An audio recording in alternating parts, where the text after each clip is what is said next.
Good morning. A quorum being present, I call this morning's meeting of the Committee on Small Business to order. Without objection, the chair is authorized to declare recess at any time. Pursuant to Committee Rule 13 and House Rule 11, Clause 2, the chair may postpone further proceedings today on the question of approving the measure or adopting an amendment on which a recorded vote is ordered. I would like to begin by noting some important requirements. Let me begin by saying that standing House and committee rules and practice will continue to apply during hybrid proceedings. All members are reminded that they are expected to adhere to these standing rules, including the quorum. House regulations require members to be visible through a video connection throughout the proceedings, so please keep your cameras on. Also, remember to remain muted until you are recognized to minimize background noise. Today, we will be considering two legislative measures. First, we will take up House Resolution 1298, a resolution of inquiry directing the Secretary of the Treasury to transmit certain documents to the House relating to the role of the Department of Treasury in the Paycheck Protection Program, which was introduced by Ranking Member Lukemeyer.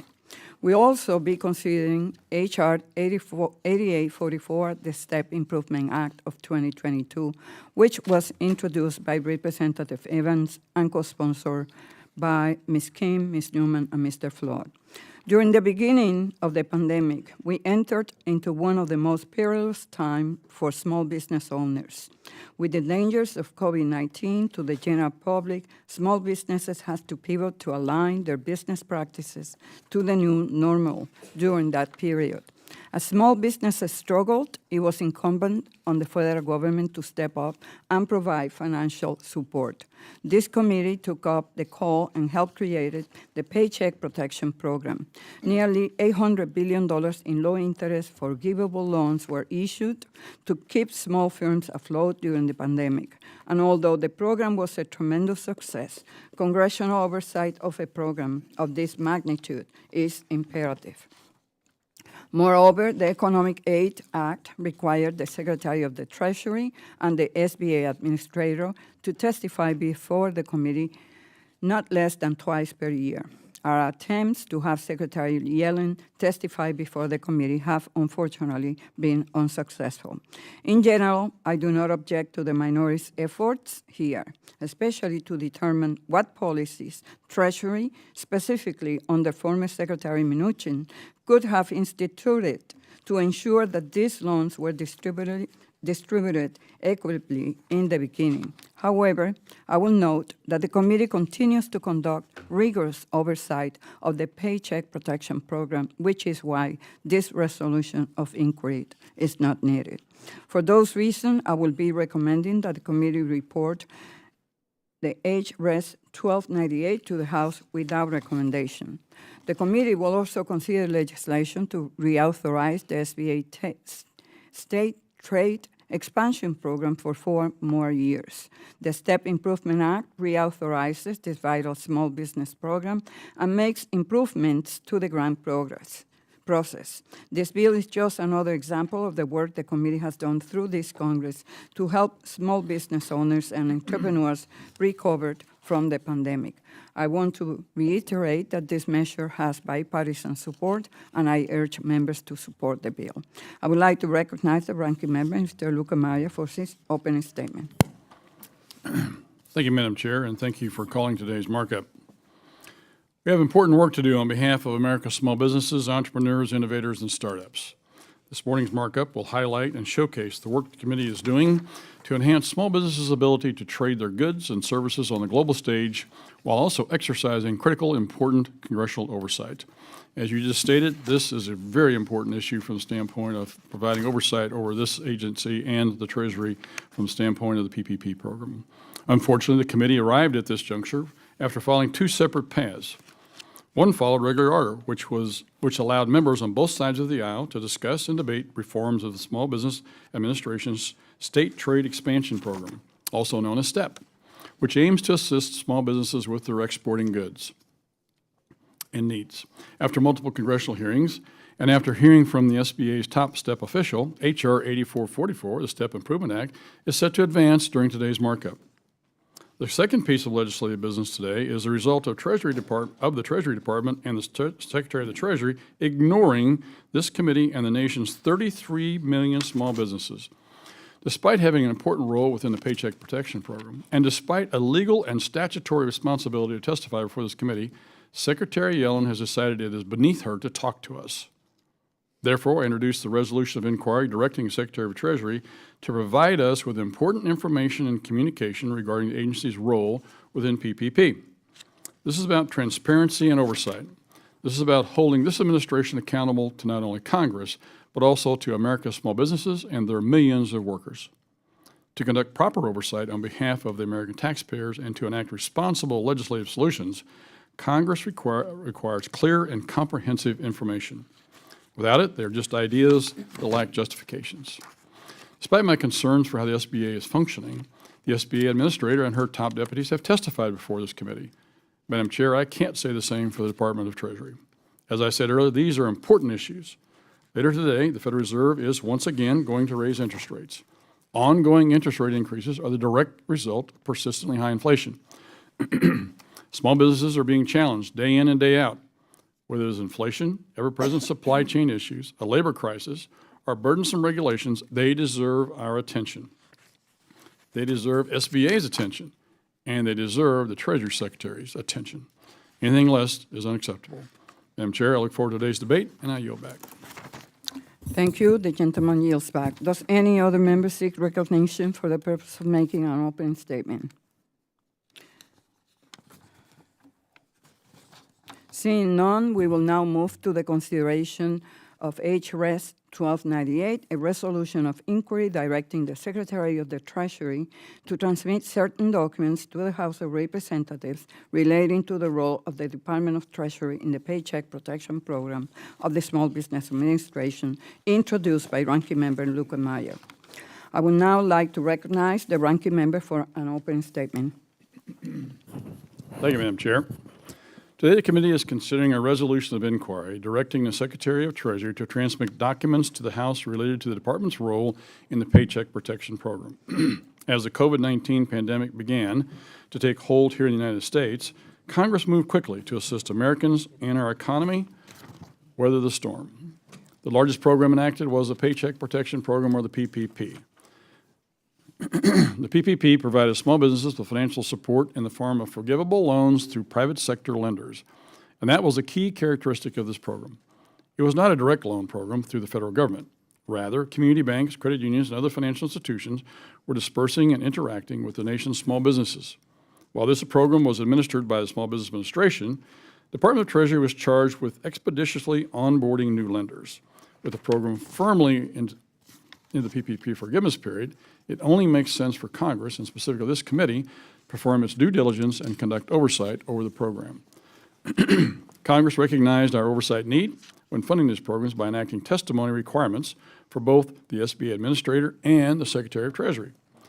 Not later than 120 days after enactment of the Consolidated Appropriations Act of 2021, and not less than twice each year thereafter, the Secretary of Treasury was required to testify before this committee. We are now 513 days from the first testimony deadline, and Secretary Yellen has testified a grand total of 0 times before this committee. Secretary's failure to appear is not for a lack of trying for the members of this committee. Requests were sent to Secretary Yellen on May 26, 2021, July 6, 2021, July 28, 2021, March 1, 2022, and June 13, 2022. The chairwoman herself has even vocally supported having Secretary Yellen testify. Despite these outreach examples and requests, Secretary Yellen has continuously ignored her legal requirement to testify with this committee. To make matters worse, to date, I have yet to receive even a written response from Secretary Yellen to any one of my requests. It wasn't until I communicated my concern about the lack of response to the Treasury Department Office of Inspector General that I was finally informed that the Treasury admitted to mishandling my letters. Yeah, right. The lack of communication, whether that be in writing or testimony before this committee, severely obstructs our ability to conduct oversight over critical pandemic relief programs such as PPP. In the end, this administration and Secretary Yellen are not just ignoring our committee, but they are also ignoring and pushing aside America's Main Street businesses. These are the businesses that transform and drive our economy. These are businesses that are experiencing, just like the rest of America, ongoing and persistent inflationary price pressures and an onslaught of punishing regulations. As such, I felt compelled to take an unprecedented step for this committee and submitted this resolution of inquiry directed at Secretary Yellen. It seems like each day we get a stark reminder of just how much fraud has occurred within our pandemic relief programs, whether it's a GAO report, Inspector General investigation, or another news article. We are facing what is being referred to as the biggest fraud in a generation. I've said before, and I'll say it again, fraud is fraud regardless of when it occurred. One of the first steps we, as a Congress, can take to address these issues is to shine a light on the problem to get a full understanding of what's going on. Unfortunately, Secretary Yellen seems intent on shielding her work and the work of the Treasury Department from congressional oversight. Since day one, I committed to use every tool at my disposal to conduct robust and effective oversight over the programs within our jurisdiction.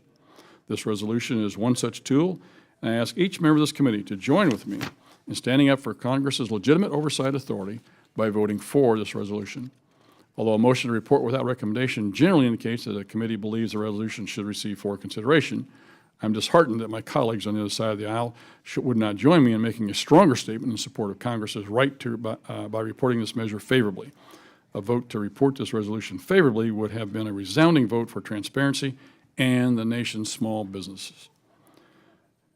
Because the motion to report without recommendation can still indicate that this resolution should receive floor time, I will vote yes on this resolution. That, Madam Chairwoman, I yield back. Thank you very much. Thank you. The gentleman yields back. Are there any other members who wish to be recognized for a statement on H.Res. 1298?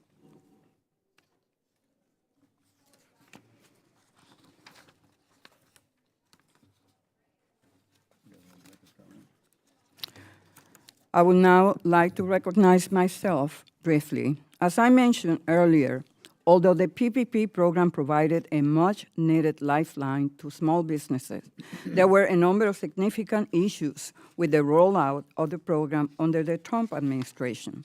In testimony provided before this committee in March, the Government Accountability Office indicated that businesses owned by minorities, women, and veterans faced challenges obtaining loans in the beginning of the program.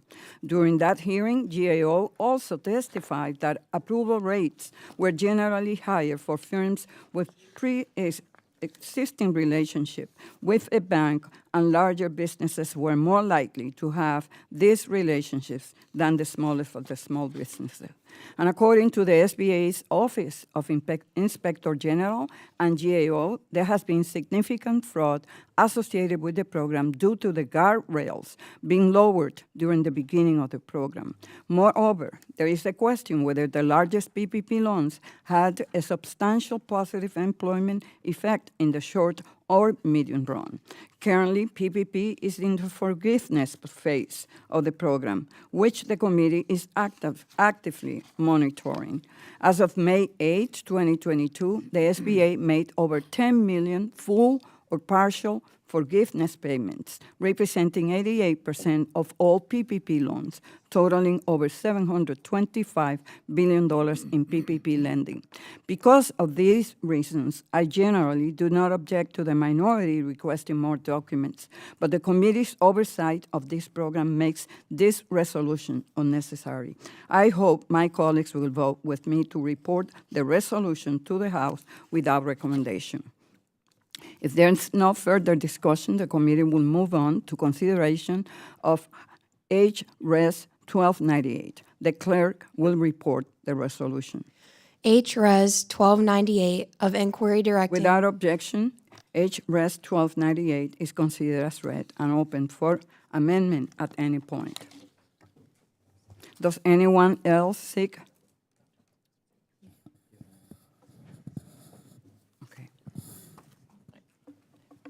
I seek, For what purpose does the gentlewoman from Texas seek recognition? to introduce an amendment, Ms. Chairman. The clerk will report the amendment. Amendment to H.Res. 1298 offered by Ms. Van Dyne of Texas in the matter proceeding. Without objection, further reading of the amendment will be dispensed with. The gentlewoman from Texas is recognized for 5 minutes. Thank you very much, Madam Chair. Over the last 2 years, and in response to the COVID-19 pandemic, where state and local governments instituted shutdown orders, over $1 trillion has been appropriated and dispersed to small businesses. And at the worst times of COVID, this relief allowed small businesses to regain their footing. Not only in my district, Texas 24, but in districts across the country, small business owners were able to keep their lights on, open their doors, and their ability to pay their employees. However, with the speed at which this money moved, fraud did occur. Bad actors and criminals took advantage of many of the small business relief programs, and the estimates provided by the Inspector Generals and the Secret Service peg the amount of potential fraud near the $100 billion mark. Some have labeled it the biggest fraud in a generation. This is absolutely unacceptable, and we must do everything in our power to ensure that every dollar that was taken illegally is tracked down and returned, and that all criminals are held accountable. Any and all federal agencies that had a role must be working in tandem to safeguard and protect American taxpayer dollars. This includes the Department of the Treasury and their coordination with the SBA in implementing the Paycheck Protection Program. Thus far, American law enforcement officials are making progress to bring justice to those that broke the law, and I want to thank them for their efforts. However, more work needs to be done. Recovered estimates are changing constantly and at times communicated in the media. My amendment is straightforward and increases transparency. It directs the Treasury Secretary to provide more information on the amount of fraud that has been recovered. No matter what account the recouped dollars are placed at the Treasury Department, Congress, and more importantly, the American public must have clear accounting figures readily available. I am ready and willing to work with my colleagues to ensure that we are using every tool within our toolbox to recover stolen taxpayer dollars in a timely and orderly fashion. In order to do that, we need the cooperation of the biggest agencies within our federal government. The more information that is flowing, the better. I urge my colleagues to support my amendment, and I yield back. The gentle lady yields back. Do other members wish to be recognized on this amendment? The gentleman, Mr. Flood, is recognized for 5 minutes. Thank you, Madam Chair. I speak in support of adopting Ranking Member Lukemeier's resolution of inquiry. I support my colleague's amendment. Secretary Yellen has a responsibility to come in front of this committee. Her testimony was not optional, but in fact mandated by the CARES Act. As members of this committee know, President Trump's Treasury Secretary came in front of the Small Business Committee in 2020. He followed his statutory obligation. There's no reason that Secretary Yellen should not be here to do exactly the same thing. In addition to questions about the Paycheck Protection Program, I have a number of questions about President Biden's policies. It would be helpful if Secretary Yellen would address them. For example, Secretary Yellen said Biden's so-called Inflation Reduction Act would, quote, usher in the next phase of America's future, end quote. If Secretary Yellen were to testify in front of this committee, I'd love to know what she believes this next phase of America's future looks like. I hear from my constituents every single day that President Biden's spending bill is a disaster and will raise energy costs, it will raise taxes, and ultimately spend billions of federal dollars for wasteful government programs that our children and grandchildren will be saddled with for years to come. Just yesterday, in the ranking member's office, received data about where small businesses are, what small businesses are thinking, and they are very pessimistic about our future. If you look at the latest numbers, Americans are spending down their cash, deposits in banks are going down, and loans are going up. Surely this is not the future that Secretary Yellen would envision, and without her testimony, we simply don't know what her vision is. Staying on subject of the so-called Inflation Reduction Act, let's talk about the bill's enormous expansion of the IRS. This has small business owners across the nation concerned that they're going to be targeted by an out-of-control, weaponized Department of Treasury.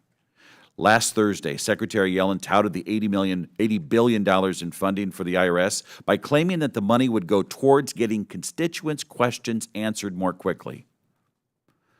I have heard from constituents, small businesses in my district about their frustration with the IRS. And yes, they do want their questions answered. However, the reality is the IRS provision within the IRA was included as a pay-for.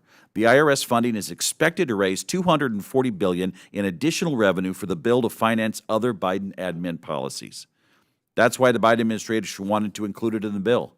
If Secretary Yellen were here, I'd love to ask why the bill couldn't have spent maybe a half, a quarter, or even a tenth of the amount on the IRS, or kept its funding strictly focused on customer service rather than using it to audit and harass the American people.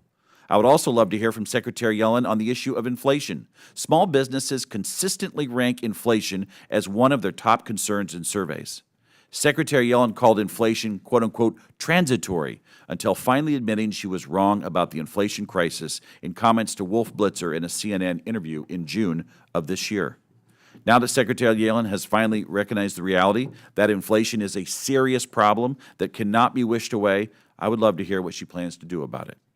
If Secretary Yellen testified in front of this committee, I'd like to ask her what the administration is going to do about inflation, the very same inflation that is crushing Americans and small business.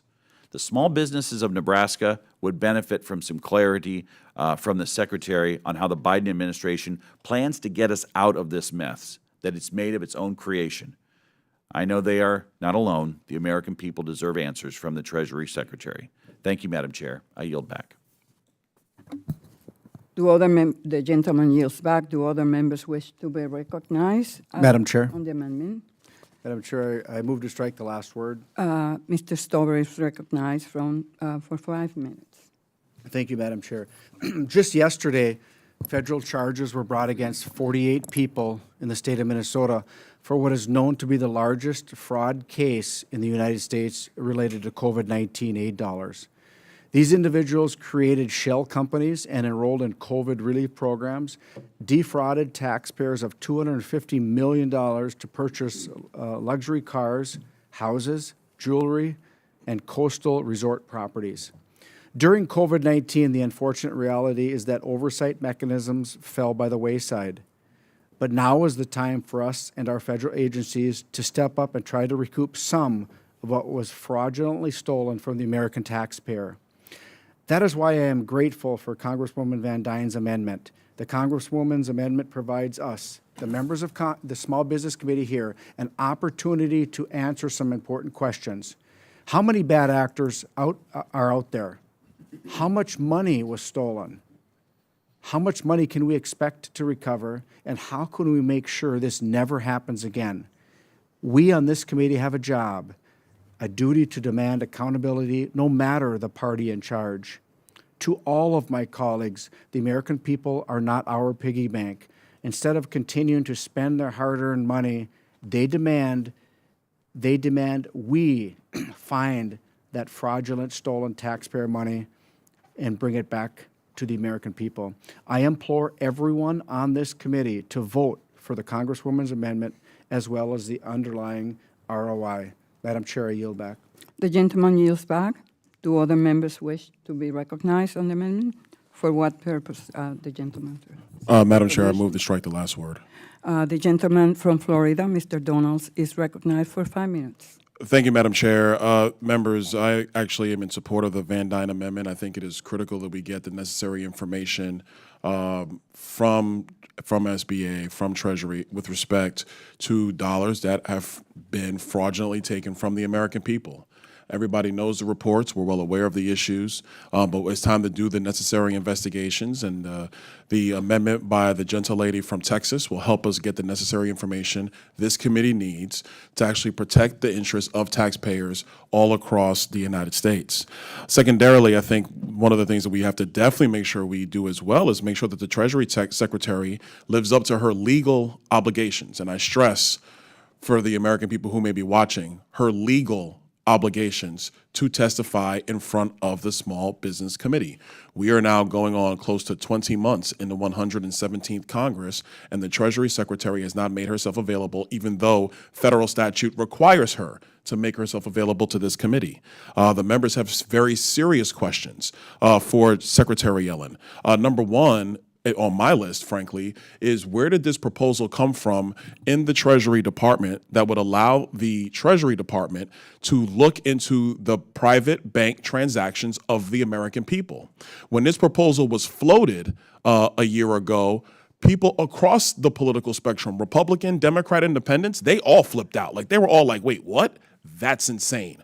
Where did this proposal come from? I would love to hear the Secretary's comments on that, because it's important for the American people to understand exactly the mindset of people who are working in the federal bureaucracies, namely in the Treasury Department, and what their goals and ideas are about future plans they may or may not have. I think it's important for the Treasury Secretary, who, once again, as I state, is legally obligated to testify in front of this committee, to present herself so she can actually fulfill her duties to the American people.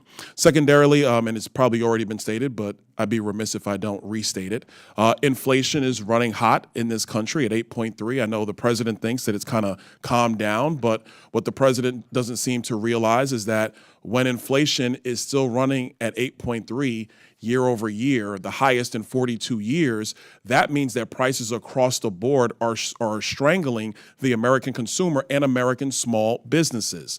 I was with several small businesses yesterday who are visiting the nation's capital. Top of mind for them, the cost of products in order for them to run their businesses. Secondarily, the cost of diesel fuel and what it takes to transport the goods that they need either to their storehouses or for them to transmit it to their customers.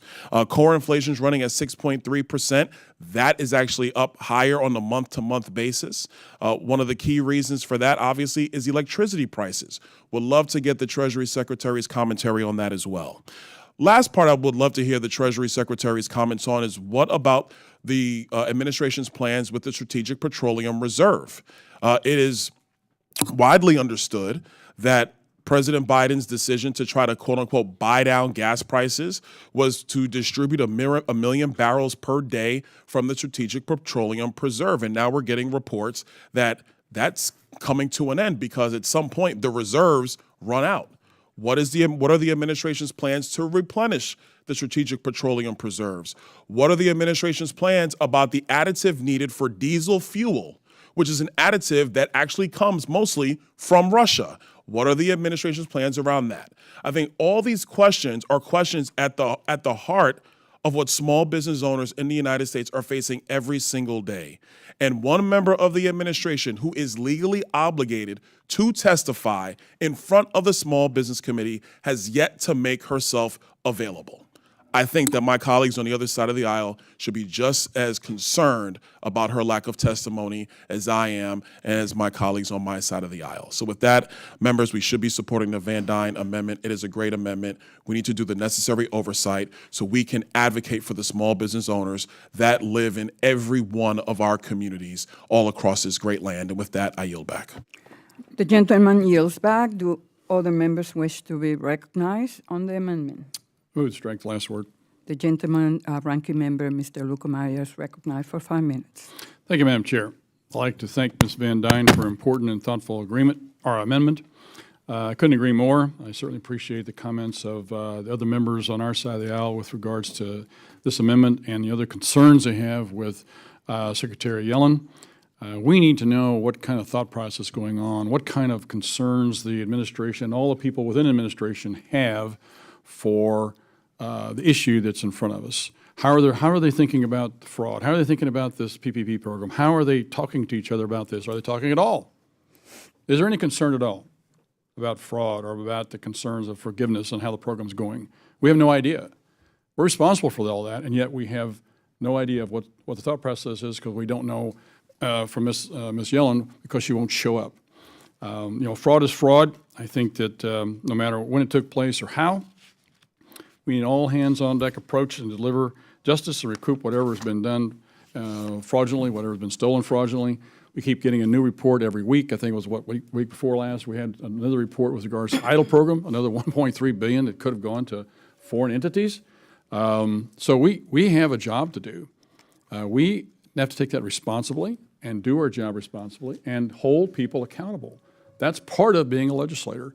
And in order to do our job properly, we have to have the cooperation of the administration's officials all the way down from the Secretary of each cabinet position all the way down to the lowest member of each part of those agencies.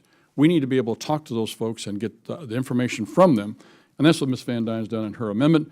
I certainly appreciate her advocacy of this, and with that, I thank you for that, and I urge a yes vote.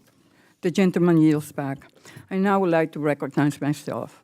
We all share the same concerns about fraud in SBA's COVID-19 relief programs. In fact, earlier this year, the ranking member and I both introduced companion legislation that we all voted for and which is now public law, extending the statute of limitations in PPP and COVID idle fraud cases. However, while this amendment includes fraud in COVID idle, idle advance, targeted idle, and RRF, the committee will continue holding oversight hearings and working with the IG, PRAC, and DOJ. And they are working right now to address fraud within SBA COVID reliefs. If there is no further discussion, the question is on the amendment by the gentle lady from Texas. All those in favor say aye. Aye. All those opposed say no. No. In the opinion of the chair, the ayes have it. Madam Chairman, I request a recorded vote. The gentle lady has requested a recorded vote pursuant to Committee Rule 13 and House Rule 11. Further proceedings on the amendment are postponed.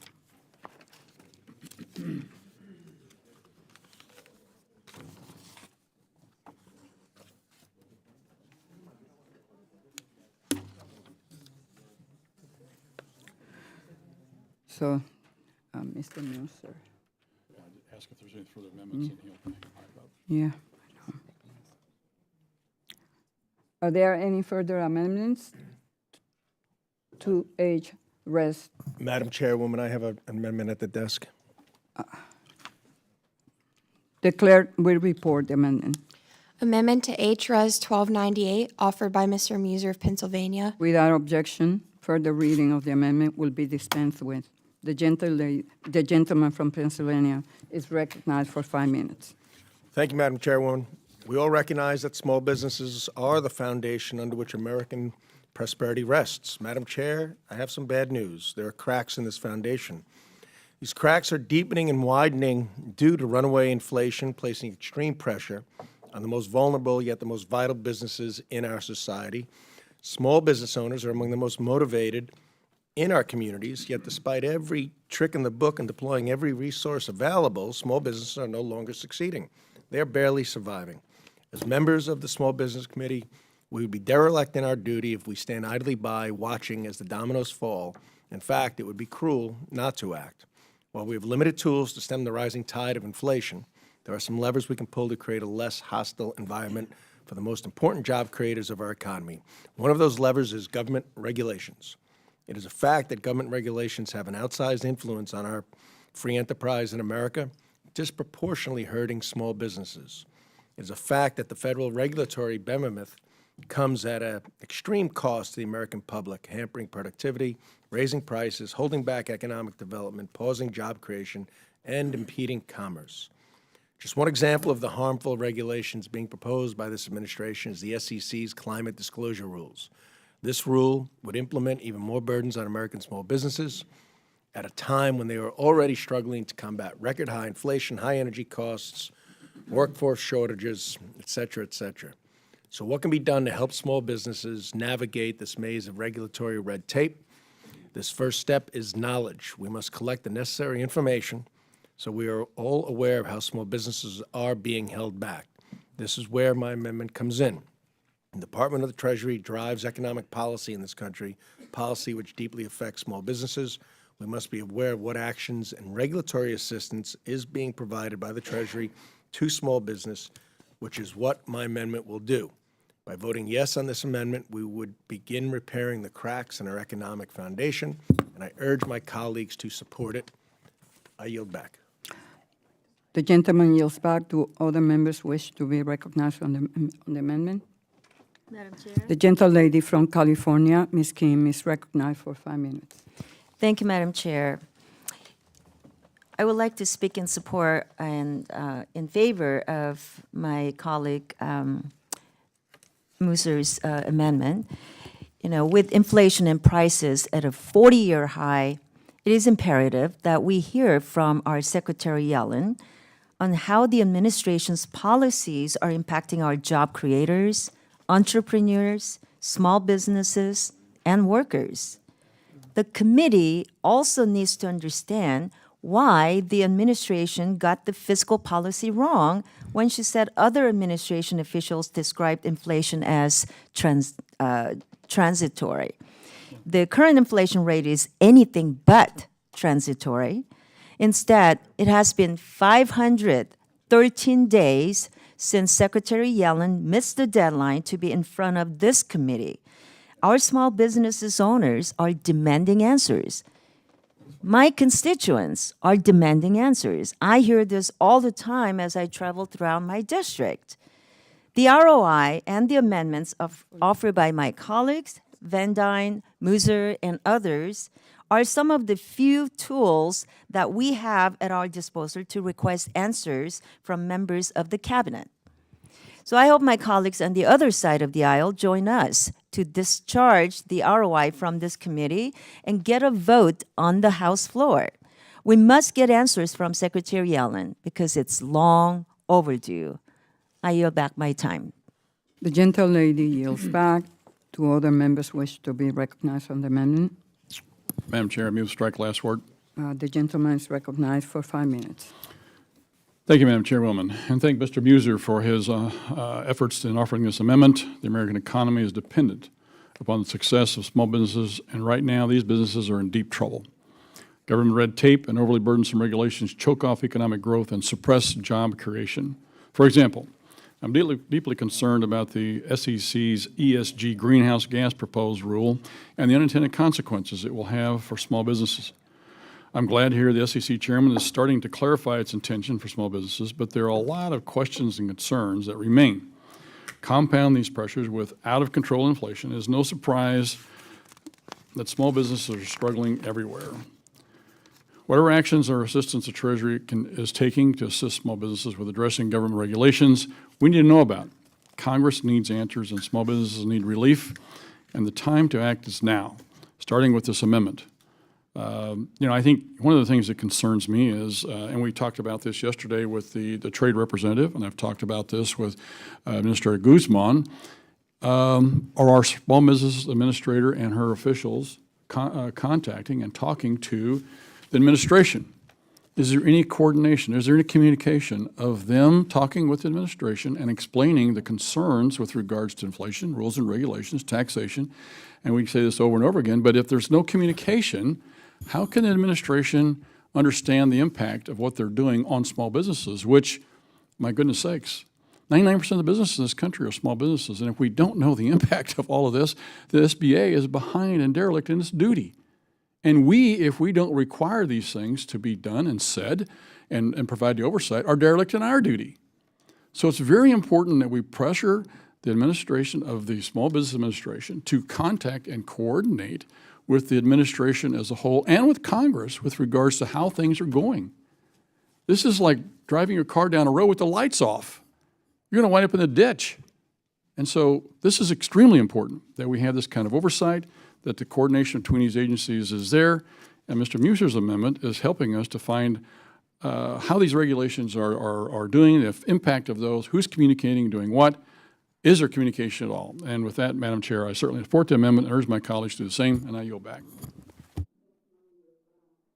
The gentleman yields back. And now I recognize myself briefly. When it comes to small businesses, federal regulations provide clear rules of the road and level the playing field.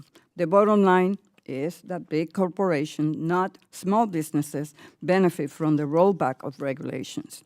The SBA's Office of Advocacy works with federal agencies to produce smart, well-crafted regulations. And smart, well-crafted rules have the potential to unleash innovation and provide critical health and safety and environmental protections. Finally, this amendment has nothing to do with PPP and will most likely destroy the resolution's privilege. So if there's no further discussion, the question is on the amendment by the gentleman from Pennsylvania.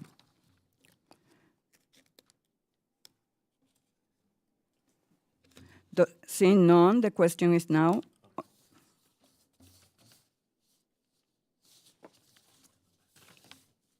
Yeah. All those in favor say aye. Aye. All those opposed say no. In the opinion of the chair, the noes have it. The amendment is not agreed to. Madam Chair, I ask for a recorded vote.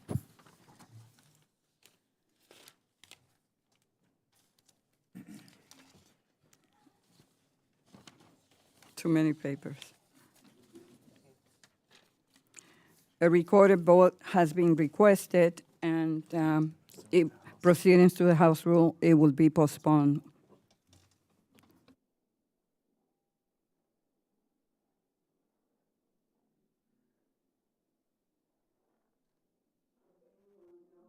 Take recognition to offer an amendment.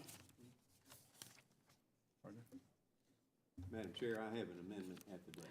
Mr. Williams is recognized for 5 minutes. For what purpose? Yeah, I'm sorry. The clerk will report the amendment. Amendment to H.Res. 1298, offered by Mr. Williams. Without objection, further reading of the amendment will be dispensed with. The gentleman from Texas is recognized for 5 minutes. Thank you, Madam Chairwoman. I offer this amendment on behalf of the American people. Let's be clear, things are getting worse, not better. Runaway inflation is laying siege to this nation, and shipping containers are piled up on docks and ships remain idle offshore. Massive worker shortages are worsening this country's already fragile fiscal situation, and the Labor Department reported an enormous 8.3% leap in consumer prices over the past year. And I'm a business owner, and I can tell you that that is true, and it is right with us as we speak. Core inflation prices jumped 0.6% since July, and even the Department of Defense acknowledges at this moment as a critical juncture, concerned that rising inflation will drive small businesses out of the defense industrial base, leaving our nation vulnerable to attack. 4 months, we have been living in a world where Americans are forced to make difficult and sometimes impossible choices, as every part of their daily lives becomes increasingly expensive. Despite this, their government, specifically Secretary Yellen, who we've heard a lot about today, had the audacity to describe this period as transitory, a new word that just kind of popped up. And I have news for her and news for you. I am a lifetime small business owner, and it isn't. It's here, and it's getting worse. The Department of the Treasury is charged with implementing economic and fiscal policy in this country. As such, it was tasked with collaborating with the SBA on the Paycheck Protection Program, a program intended to assist small businesses during a period of intense economic distress caused by poor state and local government policies enacted during the coronavirus pandemic. Now, while the economic pain of government-forced closures had immediate negative impacts on small business, we must not be so blind to ignore or minimize as Secretary Yellen did and has. This slow bleed to small businesses is caused by rising inflation, labor shortages, and disruptions to the supply chain, not to mention talked about tax increases. So therefore, I urge you, Madam Chair, and my colleagues to support this amendment.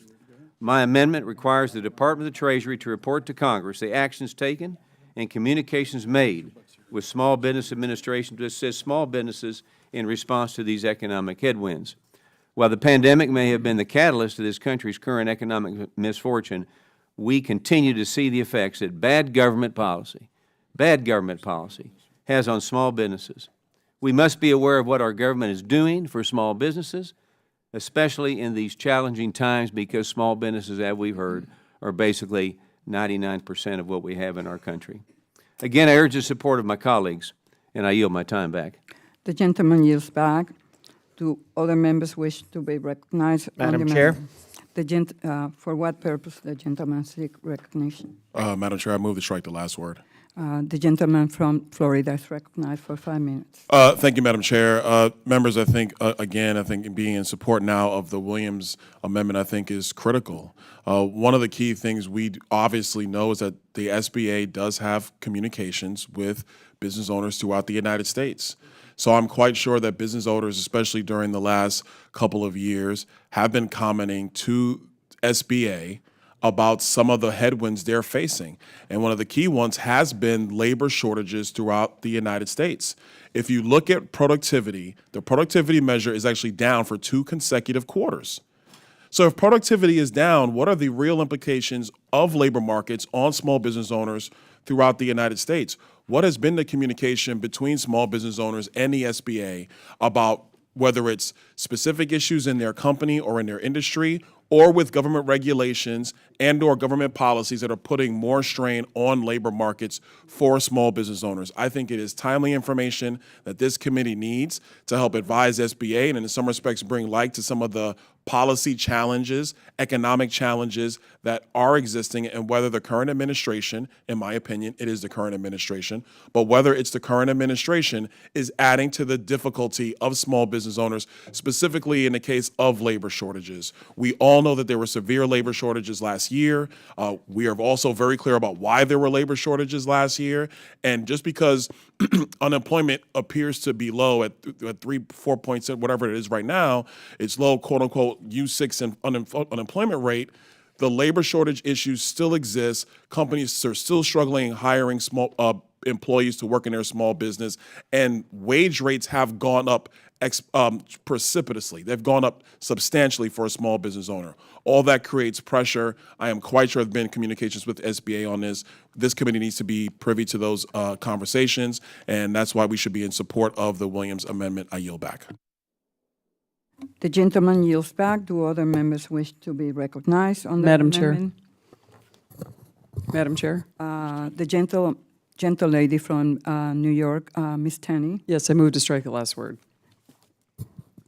you're recognized for 5 minutes. Thank you, Madam Chair. I too support the Williams Amendment, and I'm also a fellow small business owner, although maybe we would be considered micro since we only have 70 employees.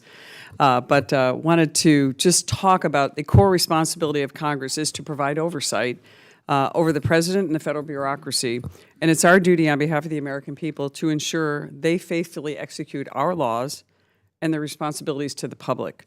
However, throughout the past 18 months, this administration has consistently acted to block and avoid our questions. We simply cannot get answers and documents requested.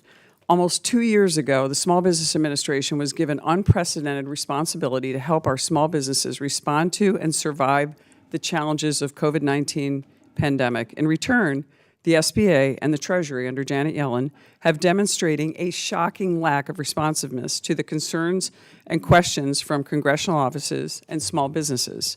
In addition, to this day, many of these small businesses continue to suffer in the wake of the pandemic with never-ending arbitrary rules, the nationwide supply chain breakdown, record-high energy prices, and decades-high inflation. Hasn't gone away, even though it might appear to be transitory and maybe here to stay. We don't know from Secretary Yellen. However, the SBA has yet to respond with any policies to effectively tackle these important issues head-on. While we're here today to discuss Secretary Yellen's refusal for well over a year to follow a congressional mandate and appear before this committee to discuss the Treasury Department's work on the Paycheck Protection Program, many of us have had similar difficulties with other members of the administration.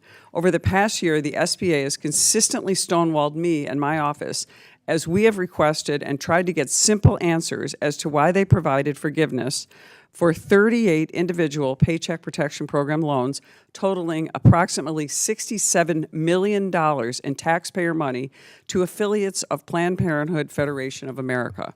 When the Paycheck Protection Plan or Program was created by Congress in the CARES Act and then reauthorized in December of 2020 in the Omnibus Bill, Congress applied affiliation rules prohibiting the SBA from issuing and forgiving PPP loans to entities with more than 500 employees across their affiliates, and it only excluded hotels and restaurants. I assert and argue that Planned Parenthood is neither a hotel or a restaurant. Planned Parenthood, with over 16,000, not 500 or less, employees nationwide, is the nation's largest abortion provider and falls well above the 500 employee threshold for PPP eligibility. During Secretary Guzman's confirmation hearing in the Senate, She promised to investigate why the SBA wrongly approved PPP loans for Planned Parenthood affiliates. However, since that hearing, the SBA went on to confirm an additional 6 PPP loans, including $10 million for Planned Parenthood of Greater New York in my home state. Therefore, in front of this committee last November, I asked Secretary Guzman if she planned on illegally forgiving these PPP loans and if she planned on asking Planned Parenthood to return the money. She refused to answer, again, stonewalling us. Then 6 months later, Secretary Guzman's office finally responded to my questions for the record, saying that the SBA had forgiven 35 Planned Parenthood SBA loans illegally.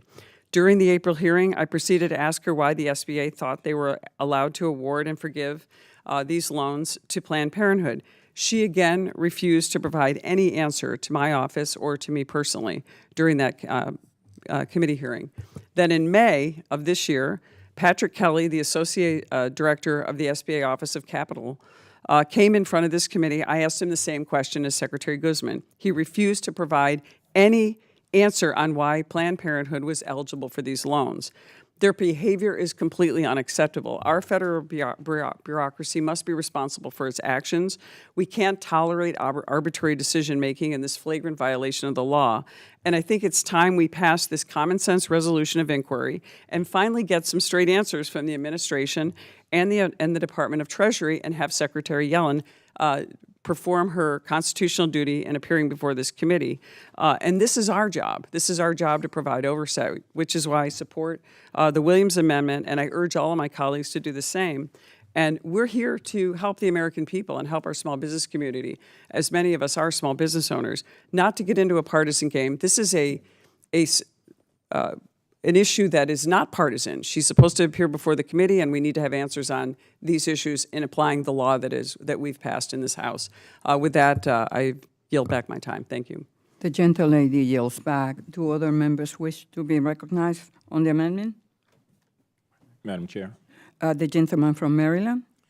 Madam Chair, I move to strike the last word. The gentleman is recognized for 5 minutes. I'm speaking against this particular amendment and the one previous, Madam Chair, simply because, as well-intentioned as they may be, it strikes me that the date range being covered by both of these is from January 21st, 2021 until the present, which was the day that a new administration took over. And since these are pandemic-related, I would have hoped that we would be looking at trying to get information that covers the width and the breadth of the pandemic, which goes back a year before that to March of 2020. And so no matter how well-intentioned, it just strikes me as being more partisan than it could or should be. And if we're really interested in trying to figure out the impact on small businesses during the pandemic in particular also the fraud that may have been involved, we'd want to cover a broader period of time. So I will not be voting for either. I will vote for the Van Dunn amendment. I think it's a good amendment. I do want to also say, Madam Chair, that I appreciate your patience with Ms. Yellen. It's a patience we've all tried to display. But it is rather frustrating that a member who has a constitutional and policy directive to come before this committee refuses to do so. I don't understand that, and I know how it is frustrating you, and I know that it is not your fault. But at some point in time, Ms. Yellen is either going to have to get her driver or Uber or something to get up to Capitol Hill and come before this committee, because I've done a lot trying to contain myself over these last 18 months about her refusal to do so. I yield back. The gentleman yields back. Do other members wish to be recognized on the amendment? Move to strike the last word. The gentleman from Missouri is recognized for 5 minutes. Thank you, Madam Chairwoman, and thank Mr. Williams for offering this common sense amendment. As Mr. Williams so clearly stated, small businesses are being crushed under the weight of immense economic pressure. The Paycheck Protection Program may have been the government's first and immediate response to providing economic relief for this country's struggling small businesses, but their troubles are far from over. The consequences of poor government policies have created an untenable economic situation for the hardest working and most vulnerable businesses in our country. Just the latest polling data from the Job Creators Network, 57% think we're in a recession. 65% now have crime as one of the most important issues that they're dealing with. And thank you to Mr. Stauber, who held a roundtable last week on this very issue. There's one issue after another that is troubling and overwhelming our small businesses.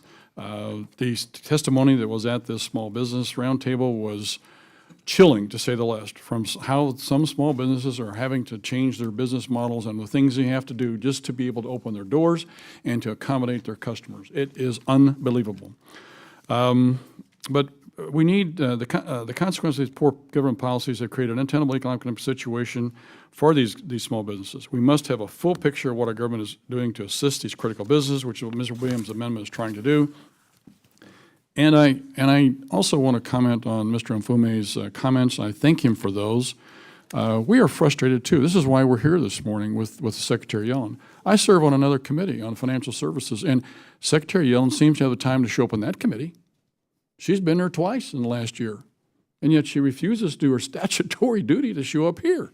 It's mind-blowing to see how she thumbs her nose at this committee, and I know that the chairwoman has done her best to try and get Ms. Yellen here, and I appreciate her efforts. And this is not a slap at her, but this has got to stop. This has got to be a time when we come together and get the information we need to do our job. And I think Mr. Williams' amendment is a step in that direction, and so I fully support his amendment. Urge my colleagues to do the same. With that, I want to yield to Mr. Williams for a few more comments. Well, I'll be brief, but let me just remind everybody that the Biden administration owns inflation. It has nothing to do with dates. This administration owns inflation. We're seeing nothing happen. Small businesses paying for the brunt of it. And quite frankly, if you can't vote for this amendment, how can you say you support small business in Main Street America? It's hard to me to believe that. I am a small business owner employing hundreds of people. I see what's happening firsthand since the Biden administration put a full frontal assault on small business. So I just say we need to pass this amendment, and I yield my time back. I yield back. The gentleman yields back, and I would now like to recognize myself. I understand the challenges small businesses are facing with the ongoing economic issues. In fact, I, along with my Democratic colleagues and President Biden, worked together to pass the Inflation Reduction Act last month, which will build an economy that works for small businesses. And by the way, none of the members of the Republican Party voted for it. It makes such much-needed investment to lower energy and healthcare costs, and in turn creating opportunities for entrepreneurs to launch and grow their small businesses. Moreover, the Inflation Reduction Act is full paid for and will drive deficit reduction over the next decade. You're talking about reducing inflation. This is a bill that does that. The Biden-Harris administration projects more than $1.5 trillion in deficit reduction this year, after reducing the deficit by more than $350 billion last year. This, in turn, will ease inflationary pressure. However, this amendment does nothing to address issues facing small businesses. It's a gotcha amendment at best. This is not a good faith effort to boost the committee's oversight capabilities on PPP. But this is a minority resolution, and if they want to approve an amendment that will destroy the resolution's privilege, I have no issues with that. If there is no further discussion, the question is on the amendment by the gentleman from Texas. All those in favor say aye. Aye. All those opposed say no. In the opinion of the chair, the noes have it. The amendment is not agreed to. Madam Chair, I request a recorded vote. The gentleman has requested a recorded vote pursuant to Committee Rule 13 and House Rule 11. Further proceedings on the amendment are postponed. Does anyone else seek recognition to offer an amendment? Madam Chair, I have an amendment at the dais that needs to be distributed. The gentleman's amendment is the committee shall stand in recess to enable the committee staff to copy and distribute amendments. The committee staff, please distribute the amendment. And I request amendments stay around as the markup will resume shortly.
order. It said the committee will come back to order. Bang the gavel. Clerk will report the amendment. The committee will come.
The committee will come back to order. The clerk will report the amendment. Amendment to H.Res. 1298. Without objection, further reading of the amendment will be dispensed with. The ranking member is recognized for 5 minutes. Thank you, Madam Chair. This amendment is similar to the rest of them in that we're looking to get information from Treasury with regards to their concerns about veterans and the impact that the Small Business Administration has on the various programs, as well as the PPP program. This is an extremely important group of folks. There's separate programs already in the SBA for these folks. Is the Treasury Department getting any advice from anybody? Is SBA getting advice from anybody with regards to veterans? We had a small business roundtable with veterans, just specifically for veterans last fall, as well as a showcase to showcase the importance of veterans and how they are such an important part of our small business community and entrepreneurs. They're an important group that we need to really consider, and as I mentioned, the SBA already has separate programs for them. Treasury's locked together at the hip. I know there's been some comments made that this is that they're only with PPP, but they're not. They are locked at the hip with SBA from the standpoint that anything goes on in the economy, they have a responsibility to be provide oversight, and I'm sure they have an advisory capacity to the president as well. We need to know what they're talking about and what kind of concerns they have. When we have regulations that are out of control, this is a huge impact. It can impact veterans. I got stopped on the street this morning, of all things, by an individual who was concerned about some regulations that are impacting their industry. It wasn't veterans' concern, but it's another example of the out-of-control rules and regulations agenda of this administration that I think we need to have some clarity on. We need to have some oversight over, and we need to expose what's going on. I can't let go of the comment by the chairman with regards to the Inflation Expansion Act. This bill that no Republicans voted for did nothing to stop inflation. CBO says it does nothing to stop inflation, that it probably increases inflation, and to say that it reduces debt whenever they only have $350 billion of the $740 billion paid for is like saying you're going to raise interest rates 10%, but oh, by the way, we're going to reduce it 1 down to 9, and you're actually saving 1% on interest or whatever. That's crazy. That's backwards thinking. This is not. This bill expanded the national debt by over $400 billion, and the Wharton School of Business says it could cost up to $1 trillion, which would be another $250+ billion worth of debt. The thought process of the majority on inflation and rules and regulations is mind-boggling. And this is why we're here this morning, to voice our concerns over the various issues that the Treasury Department has oversight over and input into We need to understand what the thought process is with the administration and the various things that they're having oversight over. We need to see that communication. What are they saying? Are they truly concerned about it, or is it paying lip service to it? Right now, if you view their actions rather than their words, they don't care about small businesses. And this committee cares about small business. That's our job. And our job is to provide oversight to make sure they do care about small businesses. Madam Chair, with that, I'll close. I ask for support of the amendment, and I yield back the balance of my time. The gentleman yields back. Do other members wish to be recognized on the amendment? I do, Madam Chair. I'd move to strike the last word. The gentleman is recognized for 5 minutes. Thank you, Madam Chair. I'd like to thank the ranking member for bringing this amendment forward. Veterans and the access of veterans that they have to capital is important to me. I'd like to have the opportunity to visit in this setting with Secretary Yellen to ask questions about what the Department of Treasury is doing to make sure that these programs that we fund as a federal government are putting capital in the hands of veterans. In my district, I'm very proud to be the host district for Offutt Air Force Base, one of our nation's leading strategic command centers for not only the nuclear triad, but the 55th wing of the U.S. Air Force. We have, because of that, a lot of airmen and women that work in Bellevue, Nebraska, in Sarpy County, Nebraska, and when they're done with their service, want the opportunity at the American dream by starting a business. And too often than not, some of these programs are difficult to access. The veterans often don't know where to go. These are men and women that have served their country at home and abroad. They've been on missions that most of us would never want to even talk about. And when they complete their service, they look at the opportunities that they have, and they want to locate where their kids are going to school. And the education that the kids receive in Bellevue, Nebraska is stellar. And that's why we see so many airmen deciding to stay in Sarpy County, Nebraska, and live in eastern Nebraska. I want to specifically talk about an opportunity for the Small Business Administration and veterans. And I'd like to share this opportunity with Secretary Yellen, and I'd like to get her opinion on what the SBA can do specifically to make sure that this capital gets in the hands of veterans. Mayor Rusty Hike in Bellevue, Nebraska has led the way on redeveloping what they call Old Town Bellevue. This is where the first settlers, following Lewis and Clark, made their way across the Missouri River, Iowa to Nebraska, and settled what became Fort Crook as a U.S. Army base. This is where Standing Bear had his trial, where the federal district court declared that I am a man, and it was historically significant.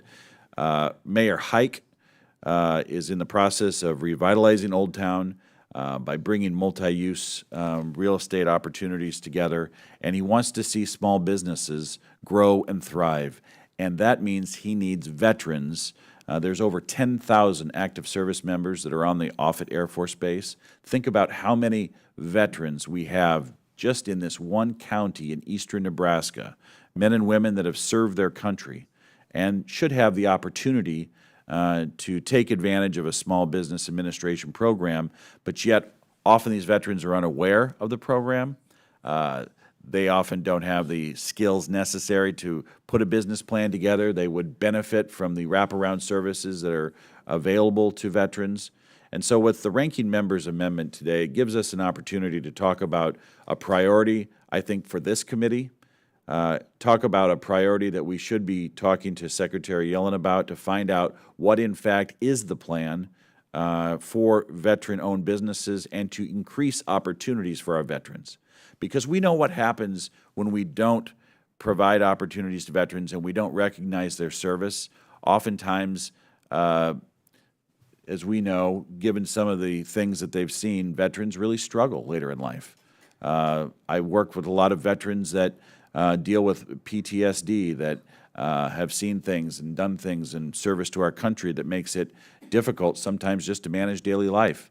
These are the people that also are entrepreneurs and business people. And with the access to capital and the Small Business Administration and the wraparound services, we need to know as a committee Where are we going with veteran-owned businesses? What are the priorities? And how do we help places like Old Town Bellevue revitalize itself in such a historic spot and build on Mayor Rusty Hike's vision? With that, Madam Chair, I yield back. The gentleman yields back. Do other members wish to be recognized on the amendment? Move to strike the last word. The gentleman from Texas is recognized for 5 minutes. Well, I don't need 5 minutes for this, but I listen to all this conversation, and it's really hard for me to understand why we just can't help our veterans, for crying out loud. How hard can this be? How is this partisan?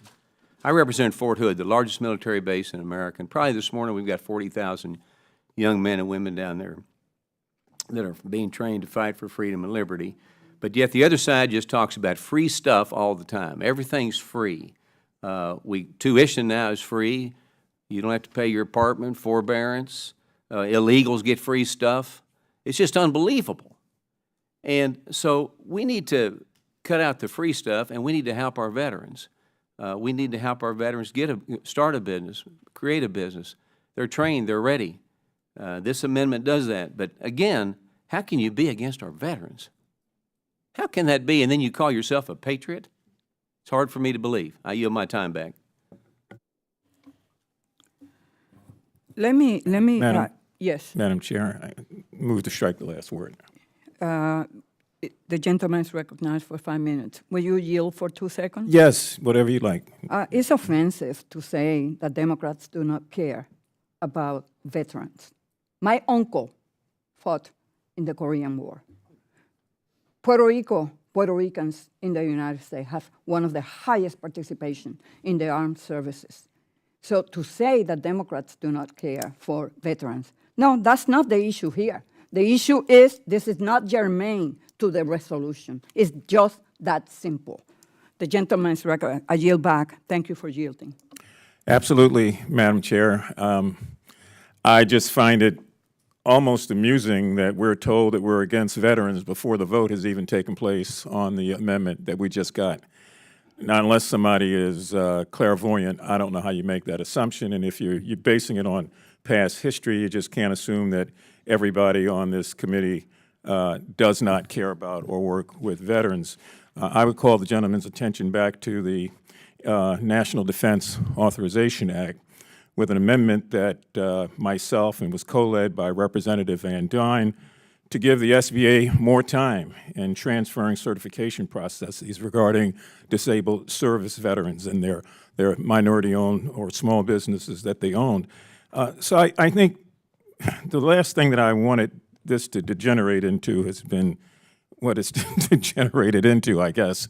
And again, my reservation here is that this calls for a period of time for an examination that starts January 21st, 2021, the day that the current president got sworn in, and not covering the full pandemic or even time before that, because this has been an issue that has been affecting veterans for a long time. In my district in Baltimore, I work very closely with the Maryland Center for Vets. We work with veterans around the state on a number of issues, small business notwithstanding, but also education and other things. So it is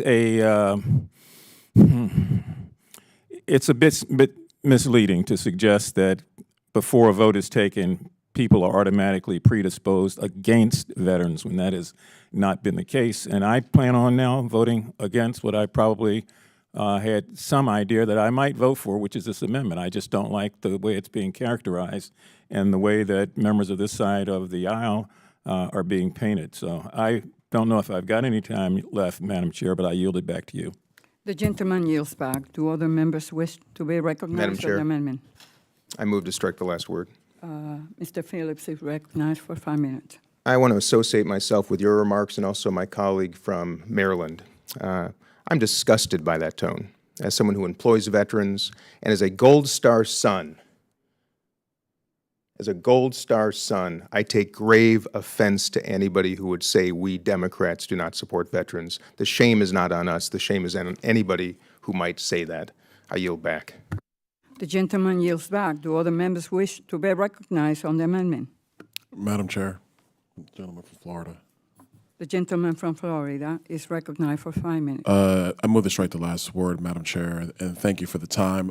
Briefly, members, listen, the amendment in front of us is a good amendment.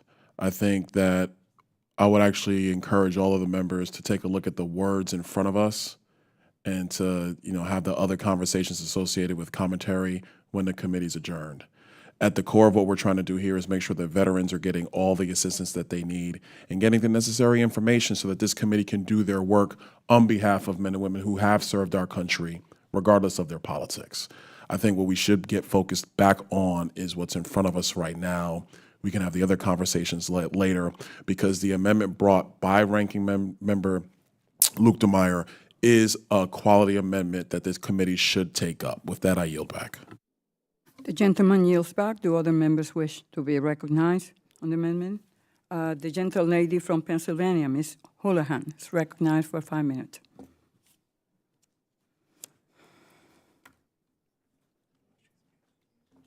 The gentle lady is muted. You need to unmute.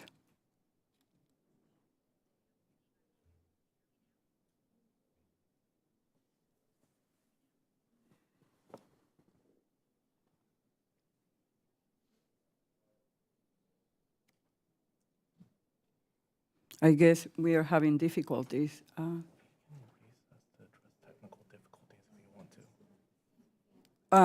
Ms. Houlihan, can you speak louder, please?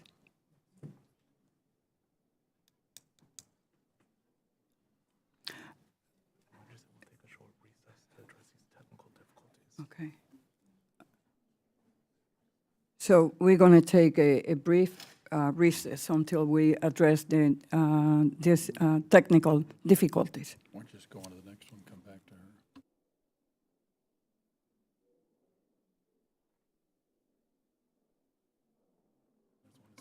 She's the last one.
Could we get a mic check from someone on the platform, please? Testing, 1, 2, 3, testing.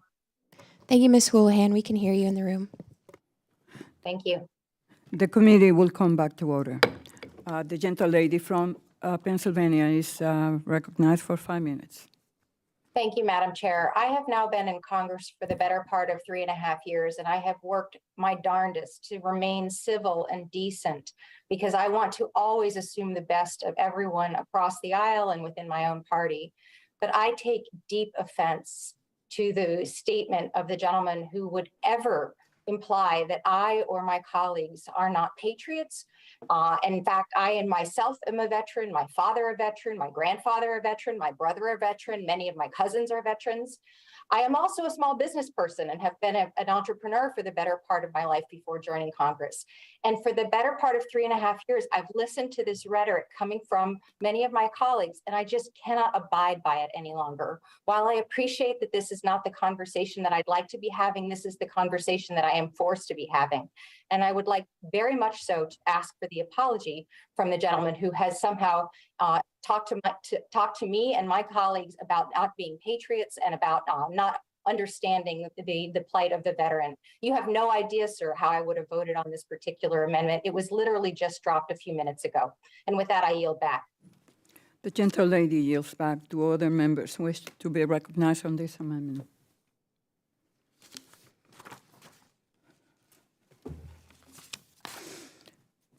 If there is no further discussion, the question is on the amendment by the gentleman from Missouri. All those in favor say aye.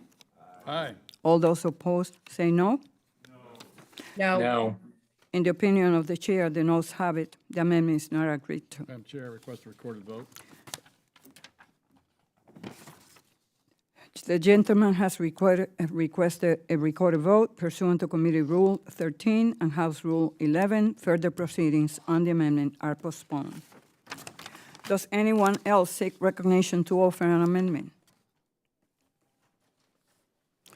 Seeing none, we will now consider H.R. 8844, the Step Improvement Act of 2022, introduced by Mr. Evans and co-sponsored by Ms. Yeon Kim, ranking member of the Innovation, Entrepreneurship, and Workforce Development Subcommittee, Ms. Newman, and Mr. Flood. No, I mean, for this bill, you can go on, we haven't requested a vote on this bill yet. No, we did the amendments, we rolled it to the end, we'll do this bill, and then we'll take up the Yeah. amendments and then the vote. All right. This legislation would reauthorize steps for 4 fiscal years and modernize the program to improve communication, accountability, and transparency. I would now like to recognize the gentle lady from California, Ms. Kim, for an opening statement.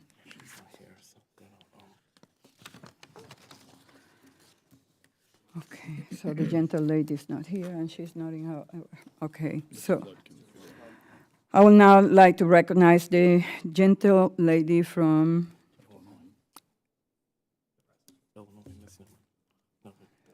oh, she is on the, okay, Ms. Newman for an opening statement. Thank you, Madam Chair. Good morning to everyone. Before I start, I'd like to identify that I'm entering some letters of support for this piece of legislation with my thanks. So today, I'm truly proud to stand with my colleagues to introduce this bipartisan bill, the Step Improvement Act of 2022. The provisions included in this new bill will give small businesses the support that they absolutely need, both to become exporters and expand the capital of current exporter businesses. Businesses less than a year old are at their vulnerable. All of the great small business people in this room understand that first year is really tough. And so this is a great opportunity for them to participate. And this assistance will be critical to their success. The bill also standardizes the application process and increases spending flexibility for grant recipients. And we want to make it easy as possible for small businesses to receive the assistance they need to succeed and thrive. So as we move our economy out of the worst of the pandemic, we must lend as much support as possible to small businesses. I really support this bill.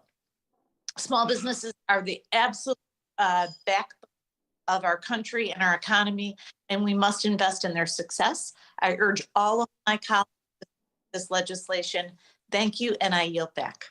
The gentle lady yields back. And now I would like to recognize the gentleman from Nebraska, Mr. Flood, who is a co-sponsor of this bill, for an opening statement.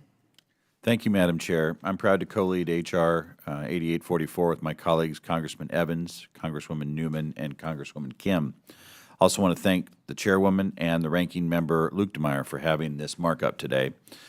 H.R. 8844 reauthorizes the State Trade and Export Program for 4 fiscal years, also known as STEP. This provides financial awards to states to assist small businesses with export development. In order to better understand the role of STEP, let's take a look at how it has affected Nebraska over the last few years. Since its inception, STEP has connected Nebraska businesses with markets in Mexico, Canada, United Kingdom, Brazil, Chile, India, Colombia, Finland, Argentina, Japan, and countless other countries across the globe. To ensure American and Nebraskan companies remain competitive in this modern global age, we need to have an international reach for our products and services. One business that has benefited from STEP is Paraclips Systems, LLC, based in Columbus, Nebraska. This business manufactures non-intrusive fly control products that you install in your home, as in flies, the insect. Paraclips sells fixtures that are attached to a wall. Inside the fixture is a light and glue paper. The flies are attracted to the light and get stuck on the glue paper, thus helping remove flies from your home. With a $10,000 investment, this company was able to expand its sales and create 14 jobs. That's the power of this program, creating jobs and expanding the reach of American businesses. Nebraskans are entrepreneurial, and STEP can connect our talented businesswomen and men with the resources that can help grow their business into big and successful enterprises that will employ more people. I'm pleased to help co-lead this legislation and urge my colleagues to support the bill. Thank you, Madam Chair. I yield back. The gentleman yields back. Are there any other members who wish to be recognized for a statement on H.R. 8844?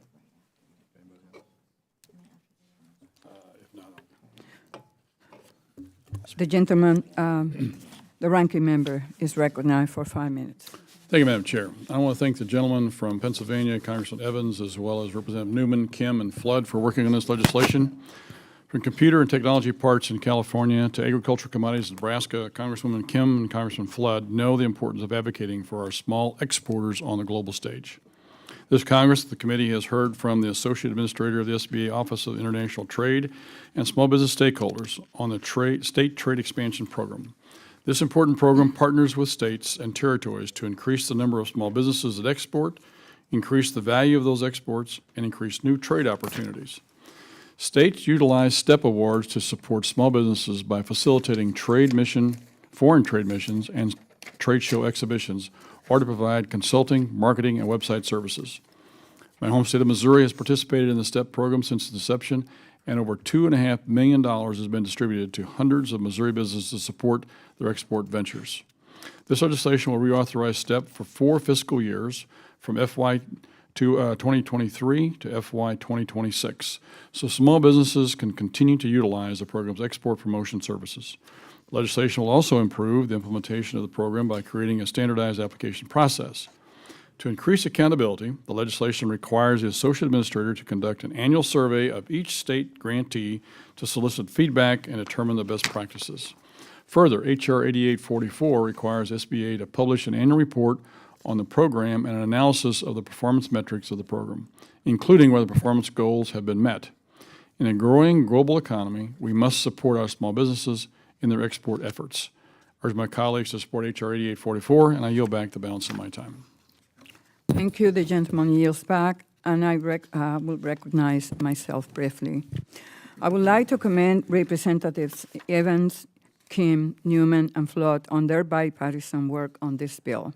Reauthorizing this program will enable more small businesses to compete in the global marketplace. STEP was created to help small businesses navigate the complexities of exporting their goods and services abroad and has become an invaluable tool for thousands of small businesses. In fiscal year 2021, the SBA assisted more than 3,400 small businesses and supported more than $832 million in export sales from STEP. The committee held 2 hearings on STEP during this Congress and learned that it has been a vital resource for small businesses throughout the pandemic. The additional flexibility granted to small businesses allowed them to utilize funding in creative ways to expand their footholds in international marketplaces. The committee heard from small firms that when physical travel was shut down, they were able to utilize STEP funds for digital marketing, e-commerce, and website translation services to help make their businesses shine on the global stage. In addition, states use STEP funding to host virtual trainings on export compliance and worked with foreign consultants to support and represent U.S. companies overseas. H.R. 8844 will reauthorize the program for 4 fiscal years, ensuring it remains a pivotal tool for small businesses looking to export. It will also improve STEP by creating a standardized application process for states, increasing grant spending flexibility, improving communication between the SBA and participating states, and collecting more robust performance metrics. Lastly, H.R. 8844 will increase access to STEP by allowing entrepreneurs with less than a year in businesses to take advantage of the opportunities the program presents. This would allow more small businesses to get to market faster and sell their goods and services abroad. I applaud the work of Representatives Evans, Young, Kim, Newman, and Flood on this bill, and I urge a vote yes. If there's no further discussion, the committee will move on to consideration of H.R. 8844. The clerk will report the bill. H.R. 8844. Without objection, H.R. 8844 is considered as read and open for amendment at any point. Does anyone seek recognition to offer an amendment? Seeing none, the question is now on H.R. 8844. All in favor say aye. Aye. Aye. All those opposed say no. In the opinion of the chair, the ayes have it, and H.R. 8844 is agreed to. The question now occurs on reporting H.R. 8844 favorably to the House. All those in favor say aye. Aye. All those opposed say no. In the opinion of the chair, the ayes have it, and H.R. 8844 is reported to the House. Without objection, the committee staff is authorized to correct punctuation and make other necessary technical corrections and confirming changes. Without objection, members have 2 business days to file additional supplemental dissenting and minority views. At this time, the committee stands in recess, subject to the call of the chair.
Everyone, we should be getting started shortly. Can we ask that all members on the Zoom platform have their cameras on?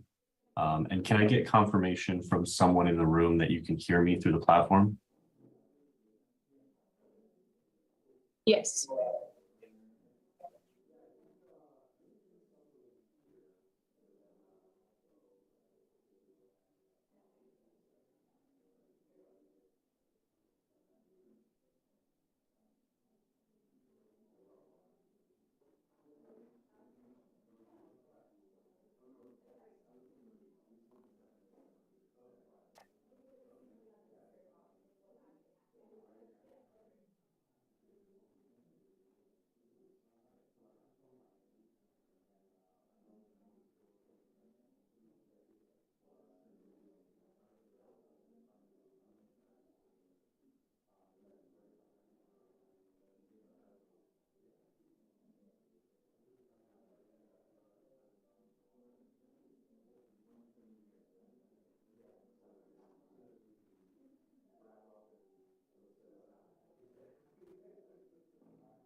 Hi, everybody. Just to make sure that we're good to go, can we get a quick round of mic checks from some of the members here on the platform?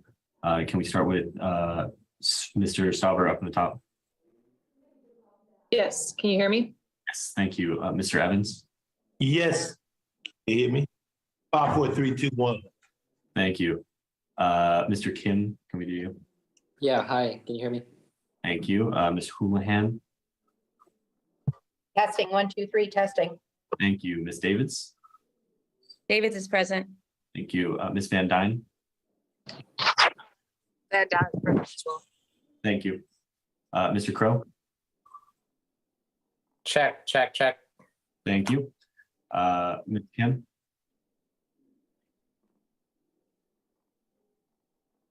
Ms. Chu, can we get a mic check? Hello? Hello, thank you. Ms. Kim, can we try a mic check? Can you hear me? Yes, thank you. Mr. Gabarino, can you hear us? Yes, I can hear Awesome. Thank you all.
I switched my computer and I'm in my car. So do you want to check my audio again?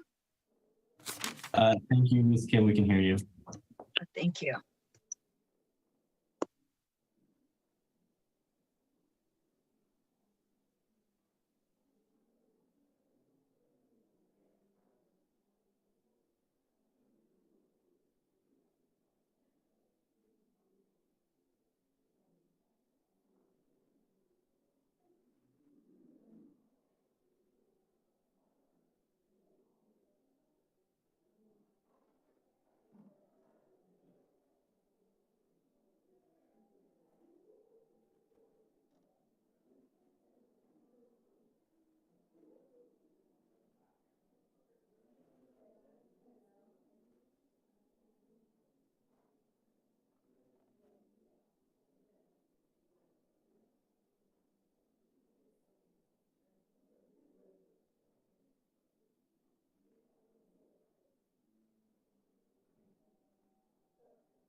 Okay.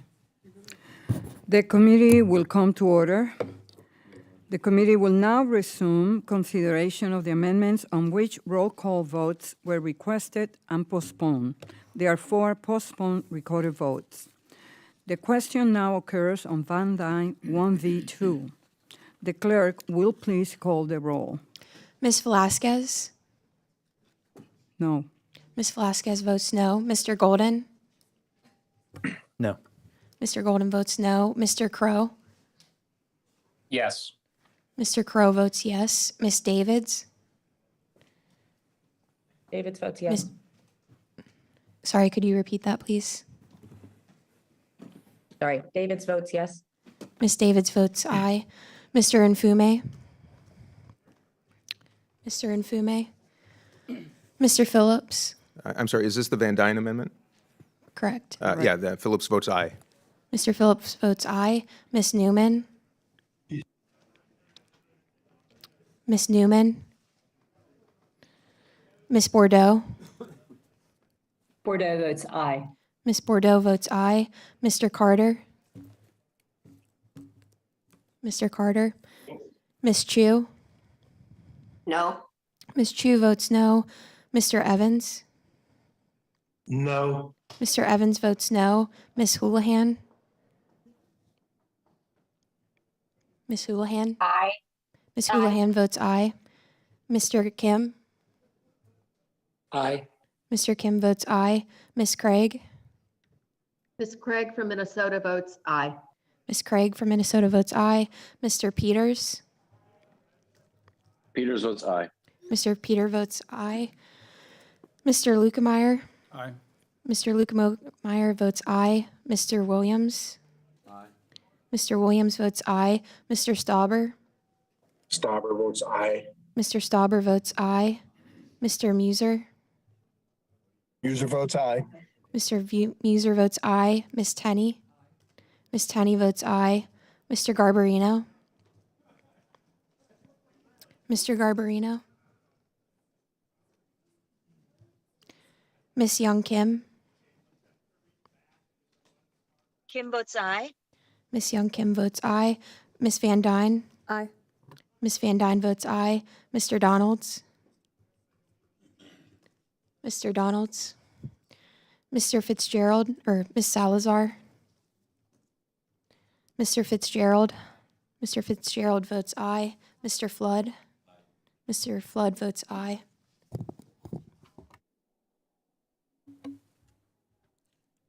Are there any other members that wish to vote? The clerk will report the tally. On this vote, there were 17 ayes and 4 noes. The amendment is agreed to. The question now occurs on Muser 1V2. This amendment previously failed by voice vote. The clerk will please call the roll. Ms. Velasquez? No. Ms. Velasquez votes no. Mr. Golden? Yes. Mr. Golden votes aye. Mr. Crow? No. Mr. Crow votes no. Ms. Davids? Davids votes no. Ms. Davids votes no. Mr. Mfume? Mr. Mfume? Mr. Phillips? Phillips votes aye. Mr. Phillips votes aye. Ms. Newman? Ms. Newman? Ms. Bordeaux? Bordeaux votes no. Ms. Bordeaux votes no. Mr. Carter? Mr. Carter? Ms. Chu? No? Ms. Chu votes no. Mr. Evans? No. Mr. Evans votes no. Ms. Houlihan? Aye. Ms. Houlihan votes aye. Mr. Kim? No. Mr. Kim votes no. Ms. Craig? Ms. Craig of Minnesota votes aye. Ms. Craig of Minnesota votes aye. Mr. Peters? Mr. Peters? Peters votes no. Mr. Peters votes no. Mr. Lukemeyer? Yes, aye. Mr. Lukemeyer votes aye. Mr. Williams? Aye. Mr. Williams votes aye. Mr. Stauber? Stauber votes aye. Mr. Stauber votes aye. Mr. Muser? Aye. Mr. Muser votes aye. Ms. Tenney? Ms. Tenney votes aye. Mr. Garbarino? Mr. Garbarino? Ms. Young Kim? Ms. Young Kim? Ms. Van Dyne? Aye. Ms. Van Dyne votes aye. Mr. Donalds? Mr. Donalds? Ms. Salazar? Ms. Salazar? Mr. Fitzgerald? Mr. Fitzgerald votes aye. Mr. Flood? Mr. Flood votes aye. Are there any other members that wish to vote?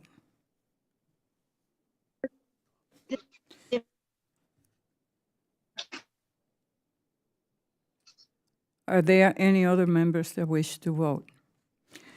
The clerk will report the tally. On this vote, there were 12 ayes and 8 noes. The amendment is not agreed to. It's agreed to. Yes.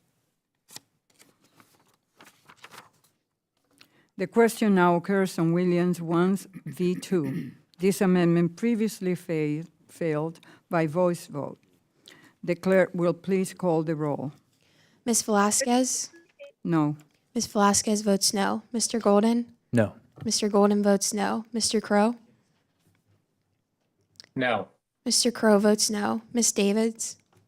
Davids votes no. Ms. Davids votes no. Mr. Mfume? Mr. Phillips? Phillips votes no. Mr. Phillips votes no. Ms. Newman? Ms. Bordeaux? Bordeaux votes no. Ms. Bordeaux votes no. Mr. Carter? Ms. Chu? No? Ms. Chu votes no. Mr. Evans? No. Mr. Evans votes no. Ms. Houlihan? No. Ms. Houlihan votes no. Mr. Kim? No. Mr. Kim votes no. Ms. Craig? Ms. Craig votes aye. Ms. Craig votes aye. Mr. Peters?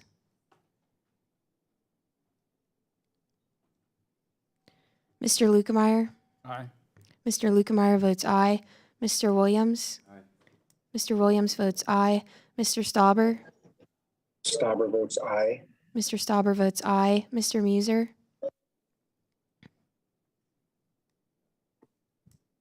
Muser votes Sorry, aye. Peters votes no. Mr. Peters votes no. Mr. Muser votes aye. Ms. Tenney? Ms. Tenney votes aye. Mr. Garbarino? Aye. Mr. Garbarino votes aye. Ms. Young Kim? Ms. Van Dyne? Aye. Ms. Young Kim votes aye. Ms. Van Dyne? Aye. Ms. Van Dyne votes aye. Mr. Donalds? Ms. Salazar? Mr. Fitzgerald? Mr. Fitzgerald votes aye. Mr. Flood? Mr. Flood votes aye. Are there any other members that wish to vote? The clerk will report the tally.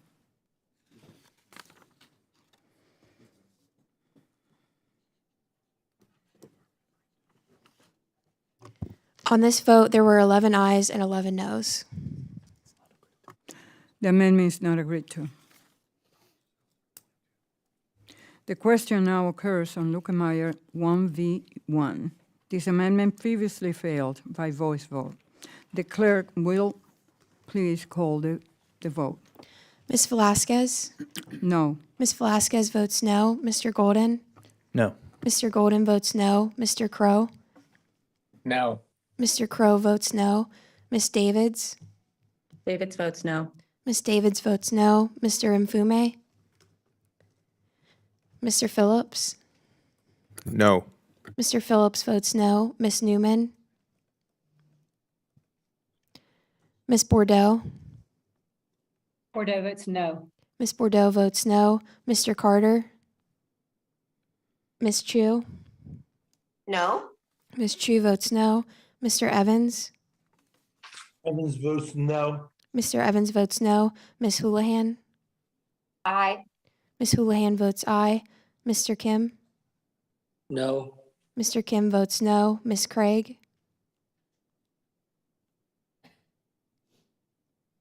Ms. Craig? Mr. Peters? Mr. Lukemeyer? Aye. Mr. Lukemeyer votes aye. Mr. Williams? Aye. Mr. Williams votes aye. Mr. Stauber? Stauber votes aye. Mr. Stauber votes aye. Mr. Muser? Mr. Muser? Votes aye, sorry. Mr. Muser votes aye. Ms. Tenney? Ms. Tenney votes aye. Mr. Garbarino? Ms. Young Kim? Aye. Mr. Garbarino votes aye. Ms. Young Kim votes aye. Ms. Van Dyne? Aye. Ms. Van Dyne votes aye. Mr. Donalds? Ms. Salazar? Mr. Fitzgerald? Mr. Fitzgerald votes aye. Mr. Flood? Mr. Flood votes aye. Are there any other members that wish to vote? Madam Chair, Madam, Mfume of Maryland, I vote no. Mr. Mfume votes no. Madam Chair, Peters of California votes no. Mr. Peters votes no. Madam Chair, Angie Craig from Minnesota votes no. Ms. Craig votes no. How is Mr. Garber recorded? Mr. Garbarino is recorded as voting for aye. Thank you. The clerk will report the tally. Oh, are there any other members that wish to vote? Madam Chair, Troy Carter. Mr. Carter? Carter would you- votes no. Vote no. Mr. Carter votes no.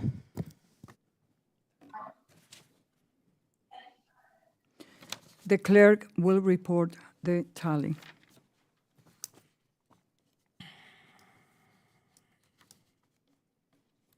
On this vote, there were 11 ayes and 13 noes. The amendment is not agreed to. The question now is now on reporting H Resolution 1298 as amended, without recommendation to the House. All those in favor say aye. Aye. Aye. All those opposed say no. In the opinion of the chair, the ayes have it, and H Res 1298 as amended is reported to the House without recommendations. Without objection, the committee staff. We request a recorded vote on that. Pardon? I'm sorry? We request a recorded vote. A recorded vote is requested. The clerk will please call the roll. Ms. Velasquez? No. Ms. Velasquez votes no. Mr. Golden? Yes. Mr. Golden votes aye. Mr. Crow? Aye. Mr. Crow votes aye. Ms. Davids? Aye. Ms. Davids votes Davids? aye. Ms. Davids votes aye. Mr. Mfume? Mr. Mfume votes aye. Mr. Mfume votes aye. Mr. Phillips? Phillips votes aye. Mr. Phillips votes aye. Ms. Newman? Ms. Bordeaux? Bordeaux votes aye. Ms. Bordeaux votes aye. Mr. Carter? Carter votes aye. Mr. Carter votes aye. Ms. Chu? Aye. Ms. Chu votes aye. Mr. Evans? Evans vote aye. Mr. Evans votes aye. Ms. Houlihan? Aye. Ms. Houlihan votes aye. Mr. Kim? Aye. Mr. Kim votes aye. Ms. Craig? Ms. Craig votes aye. Ms. Craig votes aye. Mr. Peters? Peters votes aye. Mr. Peters votes aye. Mr. Lukemeyer? Mr. Lukemeyer votes aye. Mr. Williams? Mr. Williams votes aye. Mr. Stauber? Stauber votes aye. Mr. Stauber votes aye. Mr. Muser? Aye. Mr. Muser votes aye. Ms. Tenney? Ms. Tenney votes aye. Mr. Garbarino? Aye. Mr. Garbarino votes aye. Ms. Young Kim? Kim votes aye. Ms. Young Kim votes aye. Ms. Van Dyne? Aye. Ms. Van Dyne votes aye. Mr. Donalds? Aye. Mr. Donalds votes aye. Ms. Salazar? Mr. Fitzgerald? Mr. Fitzgerald votes aye. Mr. Flood? Mr. Flood votes aye. Madam Clerk, how am I recorded? You are recorded with a no vote. I am meant to vote yes. Ms. Velasquez votes aye. Are there any other members that wish to vote? The clerk will report the tally. On this vote, there were 25 ayes and 0 noes. The motion to report the resolution as amended to the House without recommendation is agreed to. Without objection, the committee staff is authorized to correct punctuation and make other necessary technical corrections and conforming changes. Without objection, members have 2 business days to file additional supplement and dissenting and minority views. My thanks to all the members for their participation today, and if there is no further business to come before the committee, without objection, this meeting is adjourned. Thank you.